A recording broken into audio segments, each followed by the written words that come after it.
معلوم ہے کہ آپ خانہ کعبہ پر جیسے ہی نظر پڑے آپ جو بھی دعا کریں گے اللہ قبول کرے گا۔ اللہ تعالیٰ سے ہم دعا کرتے ہیں کہ آپ سب کو اس گھر کی زیارت کرائے، سب عمرہ کریں، حج کریں، اللہ تعالیٰ سب کو وہاں پہنچائے۔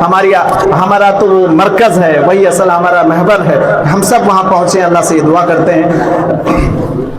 تو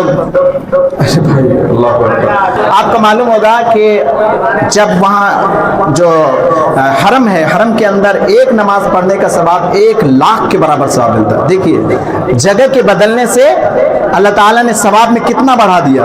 اسی طرح سے مسجد نبی میں جو شخص نماز پڑھتا ہے اس کو 50,000 کے برابر، اسی طرح مسجد اقصیٰ میں جو شخص نماز پڑھتا ہے اس کے بارے میں بھی آیا کہ 50,000 کے برابر۔ تو 3 ایسی مسجدیں ہیں کہ جن کے لیے سفر کرنا بھی اللہ کی طرف سے اجازت ہے کہ وہاں کے لیے سفر کرو اور وہاں جا کے نمازیں پڑھو۔ تو یہ اللہ کی کتنی بڑی کیا کہتے ہیں دین ہے ہم لوگوں پر کہ اللہ نے ایسی ایسی جگہ بنائے ہیں کہ اگر ہم وہاں جا کر کے 5 وقت کی نمازیں پڑھ لیں تو 5 لاکھ، اور اگر ہمارا 12-13 دن وہاں رہنا ہوا، 1 مہینہ رہنا ہوا اور ہم اس میں نمازیں پڑھ لیں تو کتنے ثواب کا ذخیرہ ہم جمع کر سکتے ہیں۔ اللہ تعالیٰ سے دعائیں بھی کیجئے، کوششیں بھی کیجئے کہ اس گھر تک ہم پہنچیں۔ بہت سے لوگ مالدار ہو جاتے ہیں لیکن وہ آج اور کل کرتے کرتے رہتے ہیں اور یہاں تک کہ وہ وہاں پہنچ نہیں پاتے، کہیں اور پہنچ جاتے ہیں جیسا کہ میں نے بتایا تھا۔ تو اس لیے ہمیں وہاں پہنچنے کی ضرورت ہے۔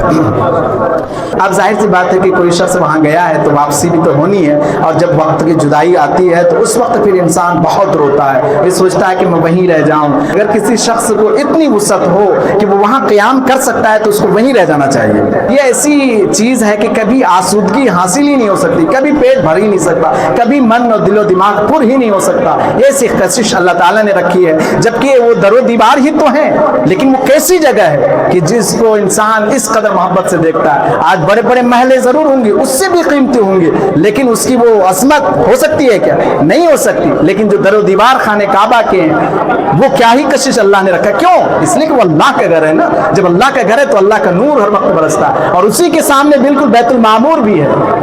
یہ دنیا ہے، آپ اس دنیا میں جتنی چاہیں اس خانہ کعبہ کا طواف کر سکتے ہیں، کیونکہ اللہ نے اگر آپ کو مہلت دی ہے تو بہت سے لوگ جاتے ہیں، بار بار عمرہ کرتے ہیں، لیکن خانہ کعبہ کے اوپر جو بیت المعمور ہے نا، وہاں پر ایک مرتبہ ایک دن 70,000 فرشتے طواف کرتے ہیں، اور اس فرشتے کو کبھی دوبارہ توفیق نہیں ملتی ہے کہ دوبارہ اس کا طواف کر سکے۔